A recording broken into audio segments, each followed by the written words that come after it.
하수인 두 짐승. 우리가 지난 시간에 계시록 12장에서는 붉은 용 사단의 정체에 대해서 말씀을 들었습니다. 13장에 와서는 이 사단이 두 하수인을 둡니다. 대리자를 둬가지고 지상의 교회를 공격하고 성도들을 공격하게 되죠. 그래서 12장에서 붉은 용이 말세 교회를 죽이려고 공격했지만은 하나님이 교회를 보호하시니까 공격이 실패로 끝났습니다. 그러자 용이 여자에게 교회에 분노해가지고 돌아가서 그 여자 교회의 남은 자손 곧 하나님의 계명을 지키며 예수의 증거를 가진 자들 성도들과 더불어 싸우려고 바다 모래 위에 섰더라. 그래서 붉은 용 사단은 이 싸움에서 자기의 하수인 두 짐승, 그래서 오늘 1절에서 10절까지는 바다에서 나온 짐승, 그 다음에 11장 이후 마지막까지는 땅에서 나오는 짐승입니다. 이 두 짐승입니다. 그래서 적 그리스도라고 말하죠. 적 그리스도의 세상 권력자. 그래서 바다에서 나온 것은 이 적 그리스도는 누구냐면은 바로 하나님을 대적하는 정치 지도자들과 그 세력들입니다. 나라가 어떤 정치 체제를 갖고 있느냐, 어떤 시스템을 갖고 있느냐에 따라서 교회를 핍박하기도 하고 교회를 돕기도 하고 또 교회에 협력하기도 합니다. 그래서 공산주의 세계, 오늘날 공산주의 세계는 기독교를, 종교의 자유를 허락하지 않습니다. 옛날에 로마 황제가 300년 동안 기독교를 박해했습니다. 이것도 어떤 면에서는 이 바다에서 나오는 적 그리스도의 그러한 세력들이었죠. 자, 오늘 본문으로 들어갑니다. 13장 1절에 보니까 같이 읽습니다. 내가 보니 바다에서 한 짐승이 나오는데, 자, 바다라는 것은 대변 세상 모든 나라 열방을 의미합니다. 그래서 계시록 17장에 보니까 바다는 세상 모든 열방을 가리켜서 바다, 넓다 그런 의미겠죠. 자, 이 짐승은 그리스도 재림 직전에 이 세상의 권력을 하나로 모아서 일어날 적 그리스도 세력. 우리가 뭐랄까 보통 안티 세력들, 안티가 뭐니까 반대 세력이지 않습니까? 그리스도를 반대한 것이 바로 적 그리스도입니다. 안티 크라이스트. 적 그리스도를 대적하는 세력 같다가, 그러니까 적 그리스도는 어떤 예수님처럼 어떤 인격이 혼자가 아니고 여러 가지 모습들로 나타납니다. 시대마다 황제의 모습을 나타나기도 하고 어떤 공산주의 정치 체제를 통해서 나타나기도 하게 되고 어떤 여러 가지 억압의 수단으로서 교회를 핍박하고 성도를 핍박하는 그런 세력으로서 등장하게 되죠. 자, 요한일서 2장 22절 봅니다. 거짓말하는 자가 누구냐? 예수께서 그리스도이심을 부인하는 자가 아니냐? 아버지와 아들을 부인하는 그가 적 그리스도니. 적 그리스도란 말은 요한 1서에서 이렇게 썼습니다. 적 그리스도라고 딱 규정해서 성경에 많이 나타나지 않습니다. 그러나 요한이 어떻게 규정했는가? 적 그리스도라는 것이 누구냐? 거짓말하는 자고, 어떤 거짓말? 예수가 그리스도 있음을 부인하는 것. 예수님이 그리스도고 메시아고 구원자다. 이 사실을 부인한 사람들이 바로 적 그리스도고 하나님 아버지를 부인한다. 그러니까 성부 하나님, 성자 예수를 부인한 사람들이 바로 적 그리스도와 이렇게 표현하고 있습니다. 그리고 거짓말한다는 것은 카피한다고 그러죠. 복사한단 말이고 쉽게 말해 짝퉁이란 말입니다. 그래서 사단은 모방자입니다. 하나님이 하는 모든 것을 흉내내면서 자기가 하나님처럼 사람들을 이렇게 미혹하면서 멸망길로 끈 것이 사단의 역사예요. 자, 그 다음에 봅니다. 뿌리 열이요 머리가 일곱이라. 그 뿌리는 열 왕관이 있고, 오늘 이렇게 비들을 안 봤는데 뿌리 열이요, 마치 이것은 뭐냐면 그 앞에 12장에서 용의 머리가 똑같아요. 머리가 일곱이고 뿌리는 열 왕관이 있고, 그래서 머리와 뿔 멸류관은 통치권과 힘을 상징합니다. 그러니까 마귀 세력들이 힘이 있는 거예요. 불신자들이 마귀를 겁는 이유가 뭐냐면 마귀가 어떤 딱 자기를 장악하고 있기 때문입니다. 그리고 이 바다의 짐승은 열강의 세력을 잇고 세상을 통치하면서 결국 그 힘으로 하나님을 대적하고 성도를 공격하는 적 그리스도. 그래서 여기에서 나오는 이 짐승, 바다에서 올라간 짐승은 적그리스도다. 또 적그리스도의 세력이다. 자, 어떤 사람들은 로마 황제 네로였다. 네로가 바로 이 적그리스도고 이 짐승이었다고 표현할 수가 있습니다. 학자는 이렇게 말하고, 그러나 그러면 네로가 죽고 나면은 적그리스도가 죽었는가? 그렇지 않잖아요. 예수님의 재림 때까지는 계속해서 이 적그리스도는 활동하기 때문에 시대마다 쉽게 말해서 적그리스도가 이런 모양으로 저런 모양으로 나타나서 하나님을 대적하는 그런 세력들을 말하고 있는 것이죠. 자, 그리고 13장 나머지 봅니다. 그 머리들에는 하나님을 모독하는 이름들이 있더라. 자, 하나님을 모독하는 이름들. 자, 로마 시대 때 황제들이 스스로 자신을 신격화했습니다. 그래서 내가 바로 주다, 도미니우스 혹은 신, 네우스 해가지고 내가 신이다. 지금 북한에 주체사상 하면서 김일성 동상 세우고 김정일 동상 세워놓으면서 사람들이 그것을 그것보다 경배다 하지만은 그거 이렇게 추모 참배라고 하죠. 참배. 그 사람 표현할 때 참배라고 하죠. 그 앞에 절하는 거예요. 이게 뭐냐면은 똑같은 거예요. 마치 태양신처럼 김일성이가 북한의 태양이고 북한을 구원하는 구원자다. 그리고 이 사람들은 십계명을 뻔따 가지고 비슷하게 해가지고 하나님 자리에다가 김일성을 넣은 거예요. 그러니까 이것이 바로 적그리스도의 세력이죠. 자, 그래서 로마 황제 시대 때도 마찬가지로 300년 동안 로마 황제 때 이런 일을 했습니다. 그러니까 나중에는 결국은 이런 사람들이 교회를 핍박하면서 했지만은 하나님이 결국은 이 세력들을 물리치면서 로마가 국교로 승인되는 그런 역사를 가져왔습니다. 할렐루야. 자, 계시록 13장 2절을 봅니다. 내가 본 짐승은 표범과 비슷하고 그 발은 곰에 밟았고 그 입은 사자의 입 같은데. 자, 표범은 굉장히 날쌔죠. 우리가 동물원 보게 되면 표범이 굉장히 날쌔입니다. 곰은 힘도 있고 끈기도 있고, 사자는 굉장히 용맹하고 그리고 겁이 없습니다. 그리고 어떤 지배하는 정복하는 정복력이 있고, 열 뿔이란 것은 뿔은 옛날에 힘을 상징했죠. 무서운 권력을 가진 세력들. 그러니까 이 짐승이 이 적그리스도가 큰 세력을 갖고 있다고 말이에요. 자, 예를 들어서 우리가 중국 공산당 시진핑 있다고 하지 않습니까? 이 시진핑이 전부 들어가지고 교회를 많이 핍박하고 십자가를 불태우면서 교회를 많이 없앴어요. 그 후로 제가 중국을 못 들어갑니다. 이 정부가 어나 이렇게 선교사를 파송하는 선교사들을 추방해버리고, 그러니까 그 어떤 정치 체제 가지면서 그 어떤 당에 공산당에 어떤 힘을 갖고 권력을 갖고 있는 것이죠. 그걸로써 제압하고 있기 때문에 지금 사람들 인민들을 막 통제하지 않습니까? 권력 같습니다. 이렇게 권세를 갖게 있죠.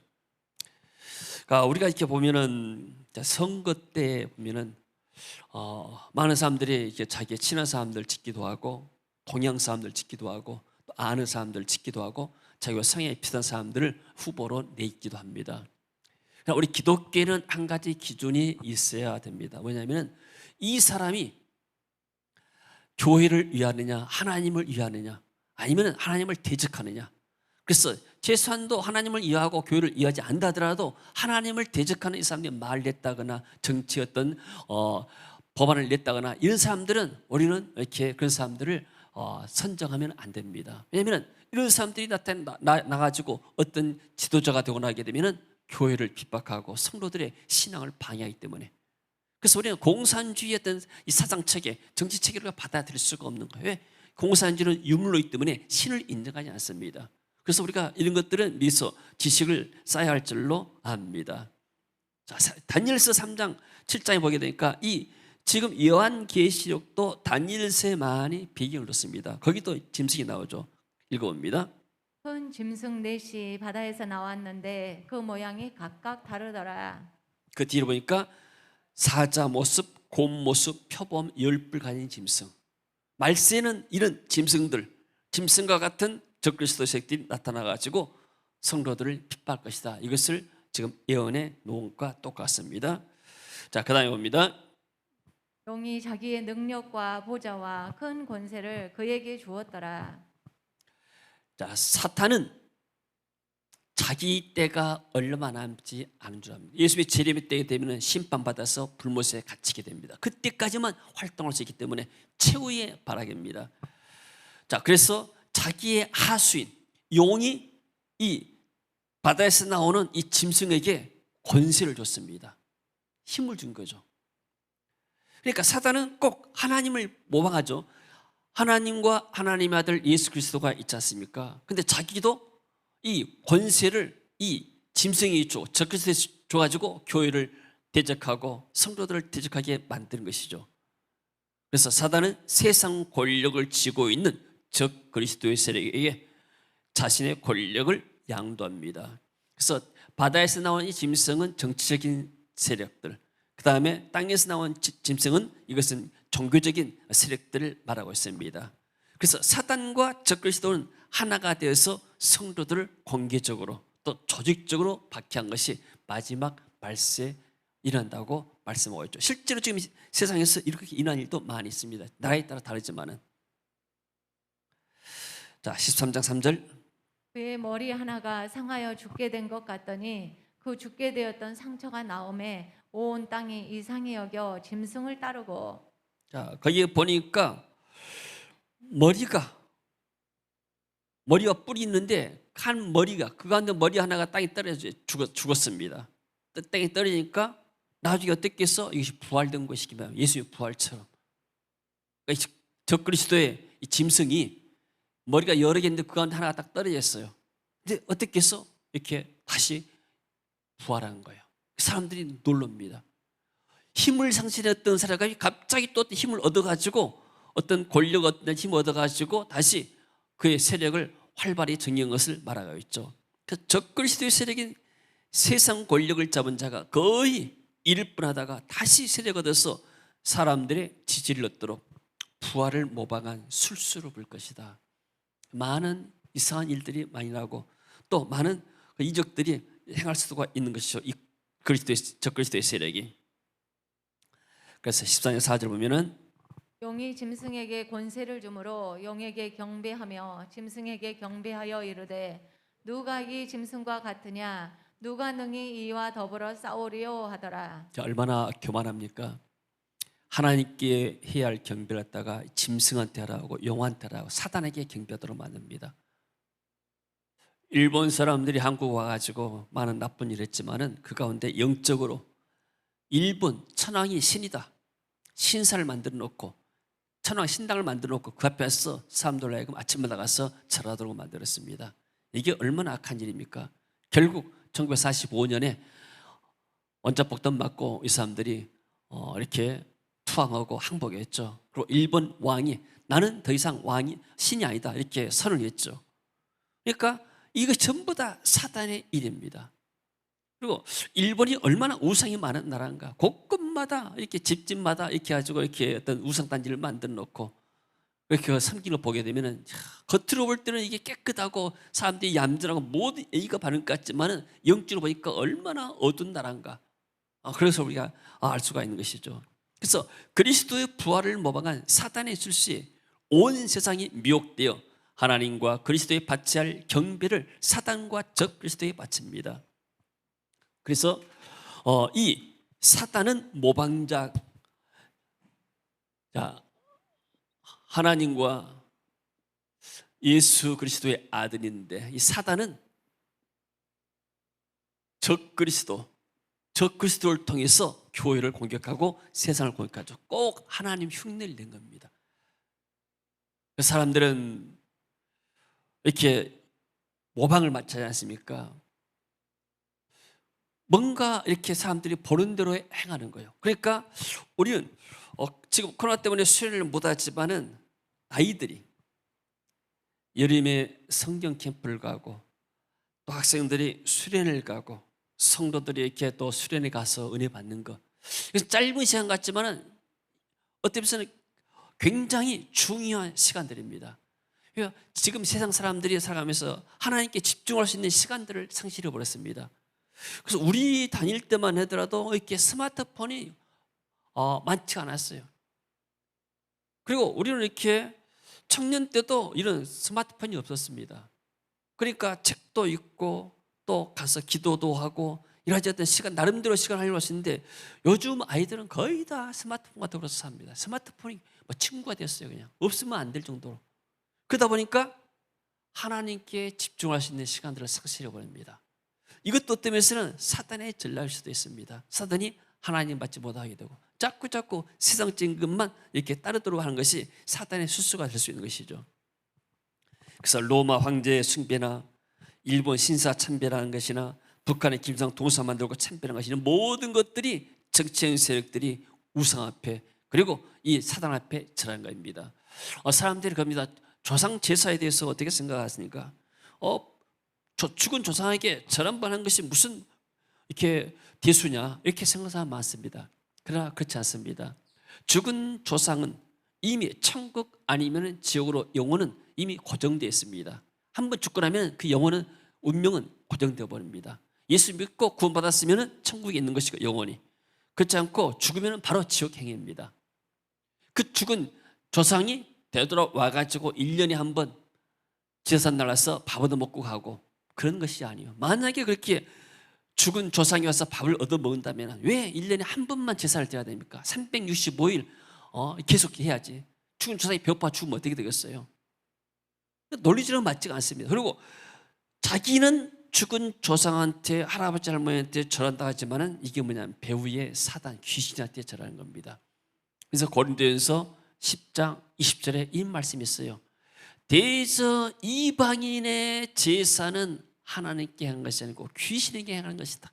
나는 너희가 귀신과 교제한 자 되기가 원치 않는다.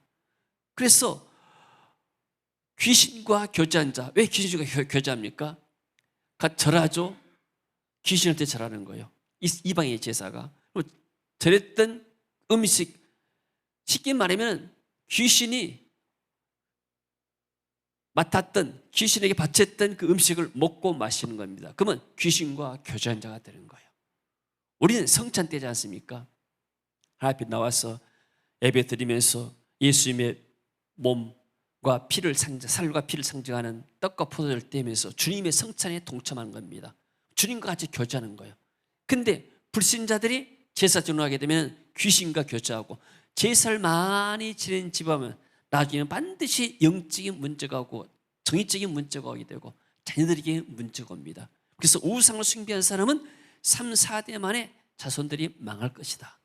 그래서 우리가 하나님을 잘 섬기는 것이 우리 자녀에게 복이 된 줄로 믿습니다. 할렐루야. 그래서 그 다음에 봅니다. 또 짐승이 과장되고 신성 모독을 말하는 입을 받고 또 입이 있어 큰 말을 하였더라. 옛날 성경에는 큰 말이라고 그랬어요. 다니엘서도 큰 말이 나오는데 과장된 말들. 그러니까 이 사단은 뭐냐면은 거짓 굉장히 심한 뻥을 잘 친다 그 말이에요. 과장되게 말하고 하나님을 모독하게 만들게 되고 그래서 불신자들이 하나님이 어디 계시냐면서 하나님을 모독한 말하게 되죠. 교회를 모독하고 교회를 비방하고 이런 것들이 전부 다 사단의 역사입니다. 과장된 말, 사람을 미혹하고 호언장담하고 사람들을 속이고 하나님의 신성과 권능을 모독하고 어디가 하나님이 살아계시냐, 하나님이 살아계시면 이런 일이 있겠느냐, 하나님을 모독하게 된 것이죠. 사람들이 그렇죠. 왜 하나님이 살아계시면 이렇게 비를 안 죽여, 이 가뭄 때 비를 안 죽였느냐. 어떤 사람들 옛날에 비가 안 오니까 그래요. 자, 저는 그런 말 듣고 과연 이 사람이 하나님 앞에 무슨 일을 일했을까?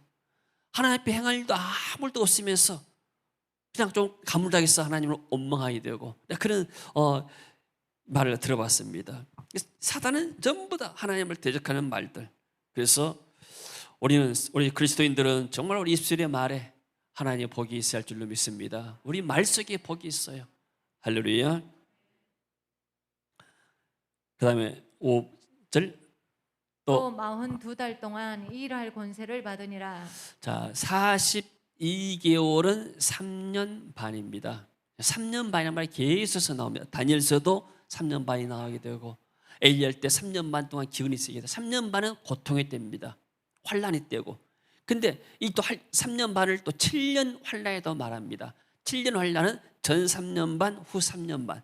그래서 이것을 우리가 정확하게 어떤 연도별로 나눈 것이 아니고 대강 이렇게 알면 될 것 같아요. 7년 환란이나 42달이나 또 전 43년 6개월이나 후 3년 6개월 이렇게 말하는데 환란 때 7년 환란을 전반기 후반기 나눠서 이렇게 말하는데 12장까지는 보통 이제 전 3년 반 동안 좀 핍박이 들어갈 때 앞으로 지금 13장부터는 정말로 마지막 때 더 환란이 심한 때를 지금 펴놓고 있습니다. 그래서 영원하지 않는 어떤 일시적인 권세입니다.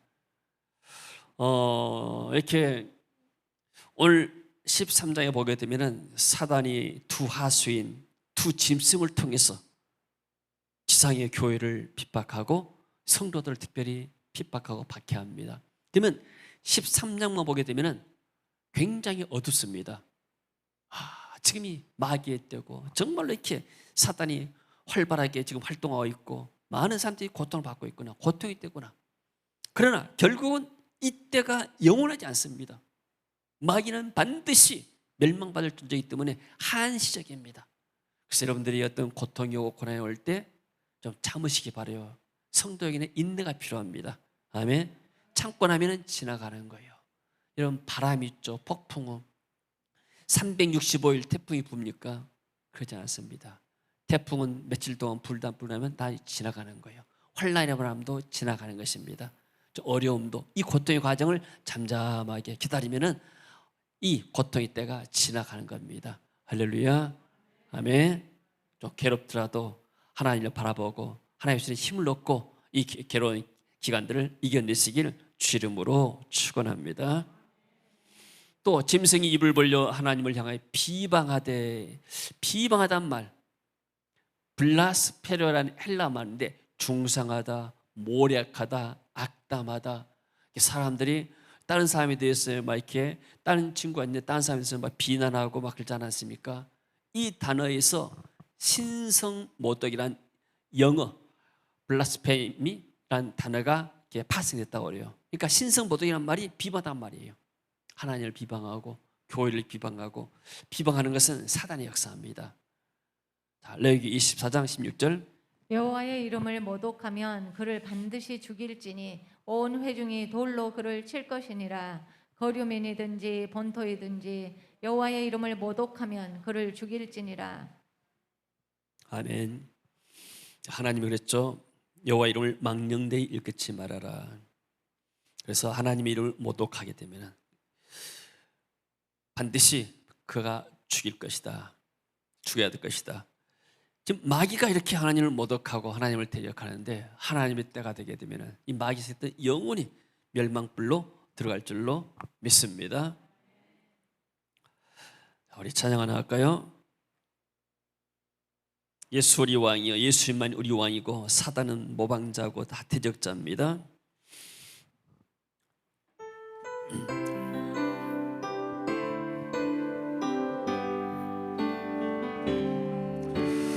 예수 우리 왕이요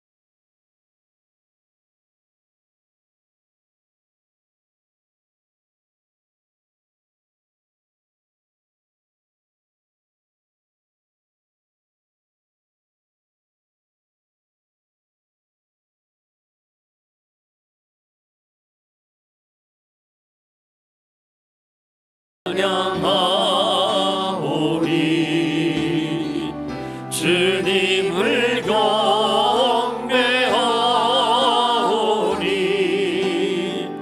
왕이신 예수여 오셔서 좌정하사 하시리소서. 우리의 마음에 주님이 항상 우리를 다스리길 원합니다. 그것이 바로 마음의 천국입니다. 사단은 항상 내 마음을 괴롭힙니다. 나를 정죄하고 비방하고 하나님을 비방하고, 그래서 소망을 끊어버리는 것이 사단의 일이죠. 자, 그 다음에 봅니다. 그의 이름과 그의 장막 곧 하늘에 사는 자들을 비방하더라. 하나님만 비방한 것이 아니고 하나님 이름을 비방하고 예수님을 비방하고 그리고 그 장막 하늘에 있는 성도들, 하늘에 있는 사람들이 구원받고 천국 간 사람들이 있죠. 이 천국에 있는 사람들 비방하고 또 넓게는 세상의 성도들을 비방하는 거예요. 접근 시도는 하나님과 교회를 비방한 것입니다. 여러분들, 많은 사람들이 교회를 비방하고 또 이렇게 코로나 시대 때 지금 이렇게 교회 확진자 나와가지고 교회를 비난하는 사람들이 있게 되는데, 우리는 그런 일에 동참하면 안 됩니다. 교회는 하나님이 세운 것이고, 그래서 우리는 하나님을 높이고 또 성도 교회들을 우리가 서로 이렇게 보호해주고 서로 위해주고, 그것이 바로 우리 성도의 마땅히 해야 할 일로 믿습니다. 그것이 복받은 일이고, 여러분들 이렇게 보세요. 사람들 만나면, 불신자들도 사람 만나면 비난하고 정죄하고 판단하고 이런 사람들이 잘된 사람들이 없습니다. 또 그런 사람들은 친구가 없어요. 나이가 들수록 사람들이 이렇게 외로운 거 뭐냐면 친구가 없기 때문에. 근데 만나면 사람들이 이렇게 칭찬해주고 격려해주게 되면 사람들이 만나려고 합니다. 그러니까 돈이나 세상에 돈이 전부다는 아니에요. 그래서 우리는 돈보다 중요한 게 뭐냐면 관계입니다. 하나님과 우리의 관계, 교회와 우리의 관계, 성도와 성도의 관계, 관계가 큰 힘이 된 줄로 믿습니다. 저는 이렇게 가만히 보면은 벌써 이제 이번 주간이 5.18 주간이잖아요. 한 41년이 됐습니다. 제가 예수님 믿은 지 41년이 됐어요. 5.18 끝나고 예수 믿었기 때문에. 전 41년 동안 쭉 되돌아보게 되면은, 예수 믿고 나서 제가 10년 안에 9년 만에 내가 안수를 받았습니다. 딱 한 10년 됐는데, 예수 믿고 나서 10년 안수 받고, 또 교회를 개척해서 이렇게 좀 사역하다가 한 15년 동안을 또 우리가 집에서 이 사역을 했습니다. 저는 이 집에서 사역하면서 뭘 얻었는가? 제가 얻은 것은 없습니다. 얻은 건 사람과의 인간, 관계를 얻었어요. 관계. 지금도 이렇게 우리 네트워크 목사님들, 네트워크 목사님 사람 좋아요. 정말 이렇게 사람들이 이렇게 믿음이 좋고 또 이렇게 선하시고, 그리고 또 이렇게 국내 네트워크 현장들, 이렇게 또 특별히 필리핀의 많은 코디 목사님들과 또 이렇게 많은 목회자들을 아는 것, 이런 것들이 큰 힘이 되는, 네트워크가 힘이 되는 겁니다. 그래서 저는 많은 사람들이 그럽니다. 많은 사람들이 이렇게 은퇴하고 나면 할 일 없다는데, 저는 은퇴하고 나서도 할 일이, 나는 내가 하나님의 건강만 주게 되면 나는 평생 하나님 갈 때까지 내가 아는 목사님을 찾아가지고 와서 이렇게 밥 한 끼 사주고 같이 한번 이렇게 위로해주고 같이 한번 설교하고 기도하면 해주는 거예요. 얼마나 위로가 되겠습니까? 저는 얼마든지 할 수가 있어요. 하나님에게 근거이시고 역금 허락하신다면. 그래서 중요한 건 뭐냐면, 아무리 내가 은퇴해가지고 큰 거 이루어가지고 내가 은퇴금을 많이 받고 수익 많이 받고 막 마음대로 쓰고 다녀도 내가 할 일이 없다는 것은 불쌍한 겁니다. 그렇잖아요. 남은 인생 그냥 밥만 먹고 살다가 죽었더라, 무슨 의미가 있겠습니까? 은퇴 이후의 삶도 대단히 중요한 겁니다. 아까 그 광고 시간에 김대현 목사님, 이분이가 이렇게 선교와서 만났지 않습니까? 우리 성도님은 잘 아시게 되죠. 근데 이분이 가서 보니까 너무나 행복하게 살아요. 처음 이분이 살 때, 저는 이제 그쪽 갈 때마다 그 만나서 가서 집에 와서 식사도 하고 결제도 하고 막 그러는데, 처음에 15만 원짜리, 우리나라 말하면은 쉽게 말해서 온룸에 살았어요. 온룸에 2층 집 온룸인데, 가서 보니까 방 하나에가 침대 있고 바로 앞에가 이렇게 온룸 안에 따로 방도 없습니다. 그 안에가 이렇게 개수대, 싱크대 있고 화장실도 바로 옆에 있고, 조그만 공간에서 살아요. 그 총회장 하신 분이 와서 사는데, 성도들이 와가지고, 한국인 성도들이 와서 은혜 받는데요. 우리 총회장 목사님이, 담임 목사님이 이곳에 와서 이렇게 15만 원짜리 월세방에서 살고 있구나. 거기서 이렇게 다 먹고 마시면서 사용하는데, 나중에 불신자 자기 조카가 한 5억짜리 빌라를 사였어요. 방이 13개인데 2층짜리인데 아내가 풀장이 있습니다. 그래서 풀장 있는 것 갖다가 풀빌라라고 말합니다.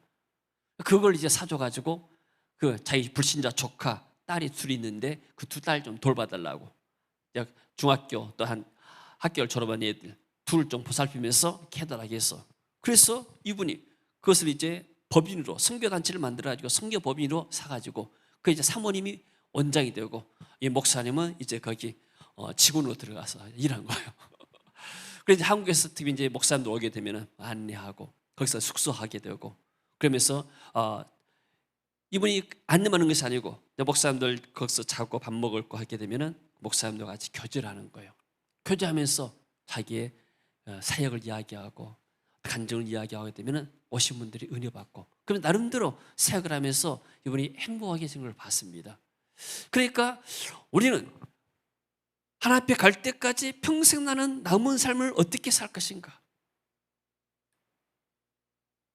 그래서 우리는 세상에 돈도 중요하지만 돈 있을 때 내가 은혜 베풀만 할 때 베풀면서 사람과 좋은 관계를 맺는 것, 이게 우리의 큰 자산이 될 줄로 믿습니다.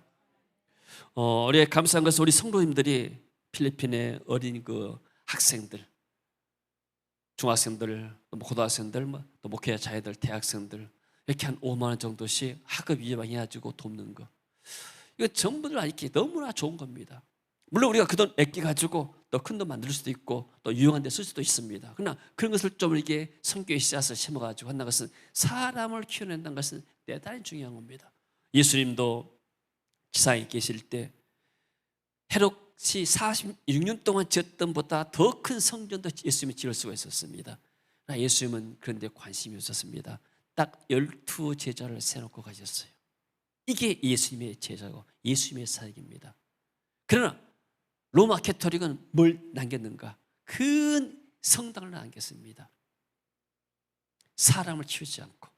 그러다 나중에 종교개혁자들이 일어나가지고 종교개혁하고, 나중에 이게 미국 가서 또 미국에서 또 대형교회 메가처치 운동이 막 일어나가지고 교회당을 세고 사람 많이 끌어모았습니다.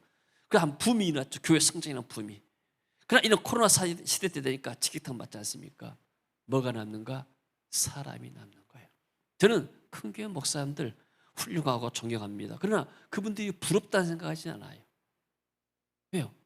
나는 하나님이 주신 은혜 가운데서 좋은 관계 맺는 많은 목사님들이 계시고 네트워크가 있기 때문에, 그리고 이 네트워크 뭐 하는가? 우리가 그냥 모여서 먹고 마시고 노는 그런 네트워크가 아니라 정말로 하나님 앞에 갈 때까지 복음을 전하면서 열방을 제삼는 이 사역을 감당하는 이런 네트워크이기 때문에 이게 하나님께 감사가 되고 또 은혜가 된 줄로 믿습니다. 할렐루야. 그래서 이 악한 세력들이 적그리스도가 권세받아가지고 성도들과 싸워 이기게 되고, 교회란 말이 없잖아요. 13장부터는 이제 마지막 때 갈수록 이 적그리스도 세력이, 사단이 교회를 직접 상대받아도 교회 넘어서 개인적으로 이렇게 공격해 오게 됩니다. 내 신앙생활. 그래서 여러분들이 이렇게 교회 나와서 예배 드리는 것이 너무나 중요합니다. 여러분들 영상으로 예배 드리고 또 코로나 때문에 어쩔 수 없이 영상 예배 드리게 되는데, 여러분들이 풀리고 나게 되면 꼭 이런 데 와서 교회 와서 예배 드리시기 바라요. 분위기가 달라요. 학생들이 공부를 하면 집에서 공부 못 봐도 도서관 가서 공부해 놨잖아요. 또 뭘 배우려고 하게 되면 가서 코치한테 전문가에서 배운 것처럼. 내 친구 하나가 박사인데, 교육학 박사입니다. 테니스를 배운다고 그래요. 그래서 제가 좀 농담을 했습니다. 저도 우리 자녀과도 그래서 한때 테니스를 좀 했었는데, 내가 그랬습니다. 이 사람아, 자네 박사 아닌가? 책 몇 권 사다가 테니스 교본 몇 권 사다가 딱 보면 금방 통달하지. 뭐 더운데 땀 내고 와서 연습하는 거, 랠리 연습하고 그런가? 책 보고 배워버려.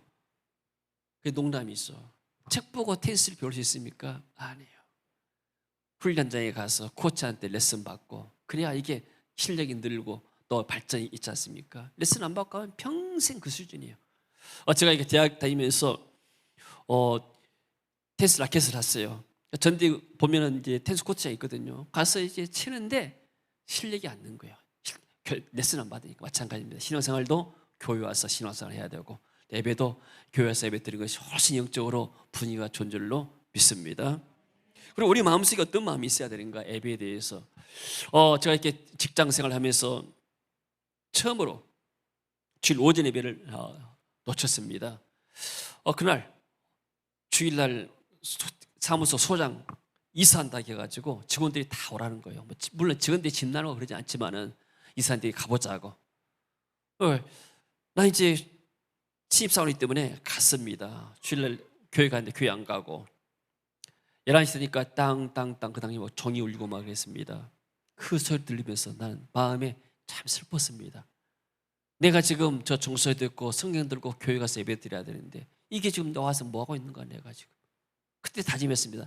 난 앞으로 절대로 내가 어떤 일이 있더라도 직장 다니면서 내가 주의를 어기지 않아야 되겠다. 내 신세가 뭔가, 마치 고향집을 다 가는데 나만 고향집 못 가고 태양이 있는 것 같은 그런 마음의 그 느낌을 가졌습니다. 여러분들, 우리가 하나님 앞에 나서 예배드리는 것이 얼마나 감사합니까? 와서 하나님을 찬양하고 기도하고 또 우리가 하나님 앞에 은혜 받고 하나님께 헌신하고 하나님의 축복한 것이 얼마나 감사합니까? 이 예배의 축복, 이것을 귀히 여기시기를 주 이름으로 축원합니다. 자, 성도들의 패배는 일시적인 겁니다. 하나님께서 이를 허락하신 것은 신앙을 우리 연단시키기 위해서 하나님 이런 것을 때로는 허락하신 줄로 믿습니다. 자, 그 다음 봅니다. 각 족속과 백성과 방언과 나라를 다스리는 권세를 받으니 자, 말세의 대환란 때 권세를 회복한 사탄이 적그리스도 대리자를 통해서 세상을 지배합니다. 지금 이렇게 뭐 SNS에 뭐 페이스북이랄지 뭐 유튜브랄지 또 아마존이랄지 지금 전 세계적으로 큰 영향이 미치는 기업도 있잖아요. 만약 이런 기업가 가운데서 어떻게 또 뭐 이렇게 금융가랄지 이런 사람들이 하나님을 대적하는 일을 할 수도 있는 겁니다. 그런 사람들이 예수 믿는 사람이 얼마나 좋겠습니까? 그러나 마지막 때 하면은 이런 정치가들 혹은 어떤 경제 돈이 많은 자본가들 이런 사람들이 어떤 면에서 교회를 또 성도들을 이렇게 핍박할 수도 있는 것이고 또 그런 상황이 올 수도 있는 것이죠. 그래서 그렇지만은 그래도 하나님은 그때도 교회를 보호하시고 구원받을 사람을 하나님이 지켜주신 줄로 믿습니다. 그 다음에 옵니다. 죽임을 당한 어린 양의 생명책에 창세 이후로 이름이 기록되지 못하고 이 땅에 사는 자들은 다 그 짐승에게 경배하리라. 이 땅에 사는 사람들, 하나님의 선택받지 못한 사람들은 다 짐승에 경배합니다. 이제 다음 시간에 보게 되면은 땅에서 나온 짐승 가운데서 666이라는 사람 숫자가 나옵니다. 거기에 대해서 다음 시간에 이제 공부하게 되는데 하나님은 창세전에 구원받을 사람을 선택했습니다. 그래서 하나님이 창세전에 선택받은 사람들을 부르셔서 성령으로 인을 치고 짐승은 666이라는 그러한 이렇게 표를 가지고 인을 치고 그러게 되죠. 그러니까 우리는 성령의 일반 사람들이에요. 에베소 1장 3절 사람이니까 찬송하려다 하나님 곧 우리 주 예수 그리스도의 아버지께서 그리스도 안에서 하늘에 속한 모든 신령한 복을 우리에게 주시되 창세전에 그리스도 안에서 우리를 택하사 저와 여러분은 우리가 태어나기 전에 세상이 만들어지기 전에 전지전에서 하나님께서 우리를 선택하셔서 이 시대 이 세상에 태어나게 만들고 교회를 통해서 우리를 구원해 주신 줄로 믿습니다. 또 우리 예배를 받으신 줄로 믿습니다. 그 다음에 옵니다. 자, 십자가에서 피 흘리시고 우리를 구속하신 어린 양의 생명책에 기록되지 못한 사람들은 다 그 짐승에게 경배할 것이다. 신사참배에 반대했던 사람들, 또 목사님들 있고 또 성도들도 있는데 순교당한 사람도 있죠. 자, 여러분, 일본 천황 그런 천황 앞에서 절을 해라. 절 안 하면은 죽이겠다 하면 여러분들 어떻게 하겠습니까? 그런 우리가 만약에 그 시대에 살았다면 그 시대가 지금 도래한다면 어떻게 되겠어요? 미래는 이런 시대가 도래한다는 거예요 앞으로. 그래서 우리의 신앙을 지금 이렇게 단련시키고 있습니다. 여러분 이렇게 지금 이런 이 강의 설교는 사실 주일 낮에 20분 설교해 가지고는 못한 것입니다. 근데 여러분 우리는 지금 설교가지 여러분들은 훈련이 되어 있습니다. 이런 강의 설교를 소화시킬 만한 더구나 가장 어려운 것이 요한계시록 아닙니까? 이것을 우리가 주일 낮에 30분 동안 40분 동안에 메시지 듣고 소화한다는 것은 대단한 겁니다. 이게 여러분들의 신앙이 대단한 생각이 들어야죠. 할 수도 없을 뿐만 아니라 그리고 이런 강의 설교를 해야만이 우리가 믿음이 제대로 들어온 거예요. 이해가 되고 물론 이것을 설교식으로 하게 되면 간단히 할 수 있습니다. 말세는 정죄에서 일어나서 교회를 핍박하고 성을 핍박하시다. 우리 깨 기도하자. 그건 메시지 끝나는 겁니다. 그러나 자세하게 본 것은 이런 걸 자꾸 다 들으면서 우리가 믿음이 새겨지는 거예요. 저는 고등학교 때 국어 공부를 좋아했어요. 국어 선생님들 와서 읽으면서 설명해 주잖아요. 읽으면서 설명해 주게 되면 시랄지 또는 수필할지 국어책에 나온 것들을 지문들을 읽어가면서 하나씩 설명해 줍니다. 그 당시 국어 교사들이 굉장히 힐링 사람이 많았어요. 문법이랄지 뭐 전부 다 문법 어떻게 되고 표현은 뭐가 되고 뭐가 되게 되고 내가 국어 공부를 잘했었는데 마치 우리가 이렇게 지금 이때 강의하면서 내가 국어 공부를 시킨 것 같다 이런 생각이 들어집니다. 왜냐하면 이것이 우리 필요해요. 그리고 여러분들이 제가 이제 끝나고 나면은 이제 주보에 나와서 주보는 좀 이제 줄여서 나왔습니다. 제가 원고 작성은 좀 더 긴데, 그래서 요한계시록을 다 이제 하고 나게 되면은 이 주보에 이 계시록에 있는 것들을 이렇게 모아서 조그만 수호책자로 해가지고 여러분에게 하나 나눠드리려고 생각했어요. 그건 이제 비용들만 들지 않습니다. 왜냐하면 혹시 이단들이 와가지고 이것에 대해서 뭐 할 때 여러분들이 이걸 보게 되면은 이 의미는 무엇이다 여러분들이 대답할 수가 있기 때문에 많은 사람들이 요한계시록을 잘못 해석하니까 사람들이 미혹되어 갑니다. 이런 지식들이, 이런 실력들이 우리 안에 있어야 할 줄로 믿습니다. 자, 1장 7절 봅니다. 에베소서. 우리는 그리스도 안에서 그의 은혜의 풍성함을 따라 그의 피로 말미암아 속량 곧 죄사함을 받았느니라. 예수님의 십자가의 피로써 우리가 죄에서 만 줄로 믿습니다. 사단은 불신자들에게 해준 것이 없어요. 속여가지고 그들을 멸망시키는 일밖에 하였습니다. 아무 사단은 그들이 어떤 잘못된 힘을 가지고 와서 불신자를 억압하고 누르고 교를 하고 파괴자입니다. 파괴자. 사탄을 귀신을 섬겨가지고 마귀를 섬겨가지고 복받는 사람이 없는 거예요. 다 망하는 겁니다. 특별히 무속인들 있지 않습니까? 우리가 이렇게 한참 전도할 때 양동이랄지 저쪽에 방임로에 무당촌이 많습니다. 거기 가서 목사님과 같이 전도했어요. 전도할 때 그냥 전도한 것이 아니고 가서 예수 믿으라면 안 됩니다. 가가지고 와서 손님으로 우리가 이렇게 들어가가지고 제가 오늘 이렇게 전보러 온 것이 아니고 좀 제가 뭘 좀 연구하는데 우리 이렇게 뭐라 했는지 모르겠습니다. 무당 갔다가 이렇게 당신의 좀 삶의 스토리를 좀 알고 싶다. 어떻게 해서 이렇게 무당이 됐습니까? 이런 아무나 가르치지 않는 길을 어떻게 선택했습니까? 이렇게 우리가 질문에 들어가요. 그러면 어떤 영험한 이렇게 쉽게 말해서 무당들은 금방 알고 쫓아냅니다. 저쪽에 양동에 갔더니 한 나이 먹은 할머니가 LA에서 이 감목사님과 나하고 둘이 가서 전도를 하는데 우리가 딱 가니까 이 사람이 알아보고 소금을 뿌리고 항아리에서 물 뜨다가 막 뿌리면서 나가라는 거예요. 우리가 방 안에 들어가서 잠깐 이야기 좀 하자는데 내가 옛날에 교회 전도사였다. 근데 지금 무당 오고 있다고 그런 얘기도 들었습니다. 자, 불신자들은 귀신을 섬기는 사람들은 자녀들이 다 망하는 거예요. 그러나 하나님을 섬기는 사람들은 자손 천대까지 하나님 볼 수 있다고 약속했습니다. 할렐루야. 그래서 우리는 예수의 십자가의 피, 예수님은 십자가에서 우리 위해서 희생의 피를 흘리고 자신을 이렇게 생명을 주었죠. 그 피로 말미암아서 성령받고 죄사함 받은 줄로 믿습니다. 자, 그다음에 봅시다. 자, 그래서 누구든지 귀가 있거든 들을지어다. 16절 봅니다. 잡혀갈 사람은 잡혀가고 칼날에 죽임을 당하도록 된 사람은 칼날에 죽임을 당할 것입니다. 그래서 성도들에게는 인내한 믿음이 필요합니다. 이렇게 핍박이 오게 되면 로마 시대 때는 많은 사람들이 순교했습니다. 일제시대 때 많은 사람들이 순교했습니다. 순교를 사람들 생길 것이다. 그러나 그것을 이겨내라. 그런 환난할 때를 이겨내라. 그래서 성도들에게 믿음이 필요하다. 자, 에레미야 15장 2절에 그런 말씀이 있게 되죠. 그들이 만일 내게 말하기를 우리가 어디로 나아가리요 하거든 너는 그들에게 이르라. 여호와께서 이같이 말씀하시니라. 죽을 자는 죽음으로 나아가고 칼을 받을 자는 칼로 나아가고 기근을 당할 자는 기근으로 나아가고 포로될 자는 포로됨으로 나아갈지니라. 너희들이 주어진 환경을 너희들이 받아들여라. 그래서 믿음으로 받아들여라.